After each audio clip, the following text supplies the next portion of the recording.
You know, somebody got me watching like regenerative agriculture crap, stuff like that. No. Oh, look at, there's an earthworm. So this field is Dutch clover. Now, of course, there's dandelions in it now, and I probably only have to mow it like once a year, and it never comes up very tall. So to save on garden space, I'm going to attempt to put squash in it. I'll mulch around the planting with some compost and cow manure. I'll probably make the mulch bed bigger eventually, but then I'll mow the field before the plants get too big. So I did start these inside, but it's just an experiment. I mean, look at the roots on that already. I mean, what's it going to cost me? A few seeds is all. So we'll see. I've read where people plant it into clover. Usually they plant clover after they plant. They interseed their garden with clover. So I don't know what the difference is going to be. I don't know if this is going to get choked out, but this is how I'm going to start it. And I'll probably mulch with a different material out bigger, especially when the plant is young.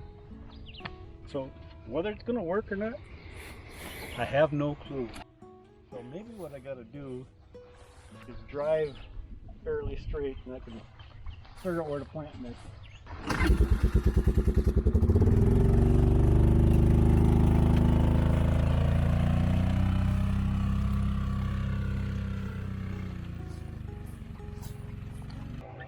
So it's interesting, you know, I like watching people do it differently. Mm-hmm. And it's kind of funny too, because just this week I heard a national podcaster talking about the food shortage scares and how it's going to affect all of us.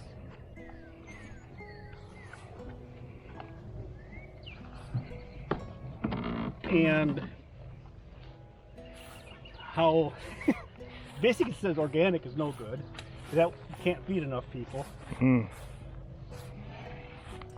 you kind of scratch your heads like, where's he getting his information from and stuff like this, you know. But I don't despair, because, you know, I'll guarantee you there's studies out there showing that organic can't do this or can't do that. Because whoever's paying for the study is gonna dictate the outcome a lot of times, unfortunately. So that you're kind of beholden to, yeah, money speaks, of whoever is paying for that study. But then on the other hand, you look at people who do organic, who do regenerative agriculture.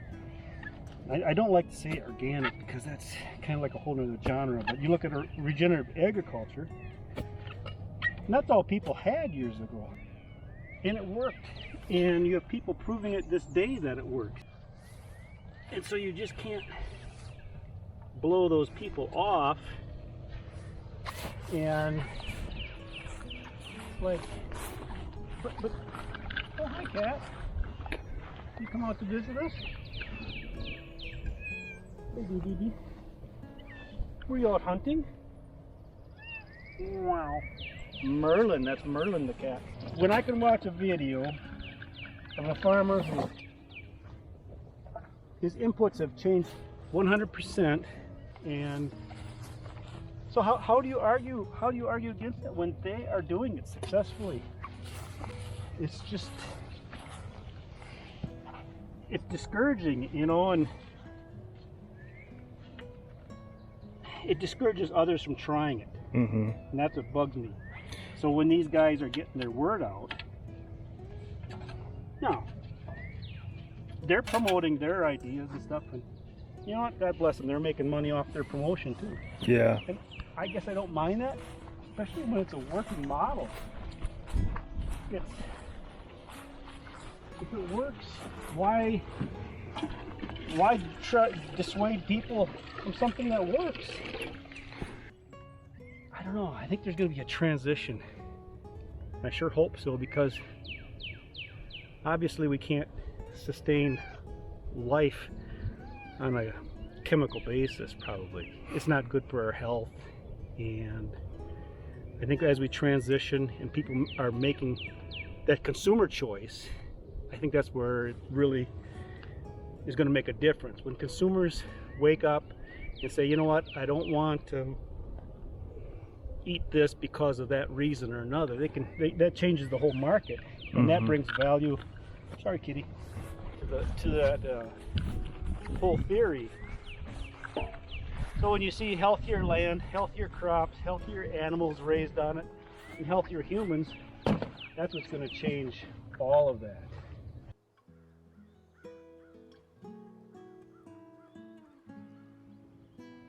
You know, and so I think in the future, when these land starts changing hands and that actual land value is shown, people are going to wake up and say, hey, my farm is not worth $1 million, it's worth $2 million if I do this over years. You know, I'm just, and I don't know if that would ever happen, but I mean, that's an aspect that could happen. I think it would be important too.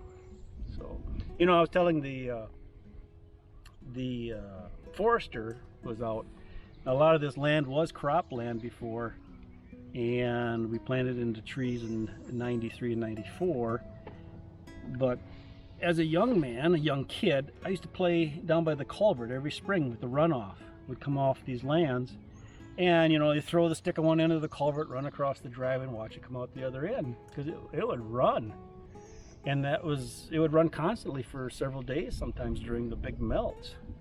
That doesn't happen anymore. That culvert is dry, and all that fluid, all that rain and snow and all the liquid just goes right into the ground now, because it's, I don't know, it's forest. It must be more porous. It must have better channels for that water, but it doesn't run off. It just doesn't.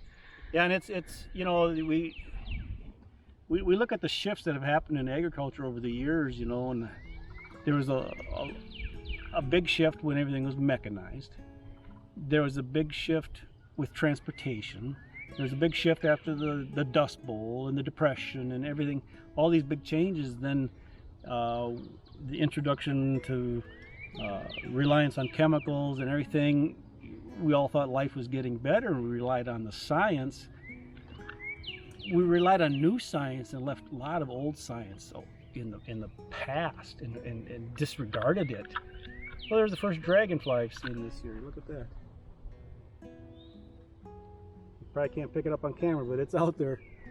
Well, and so you have people talking about regenerative agriculture. This stuff, this was just lost science that's being rediscovered, as far as I'm concerned. They're putting a label on it and studying it better and understanding why it's working, but people knew for centuries that it worked before.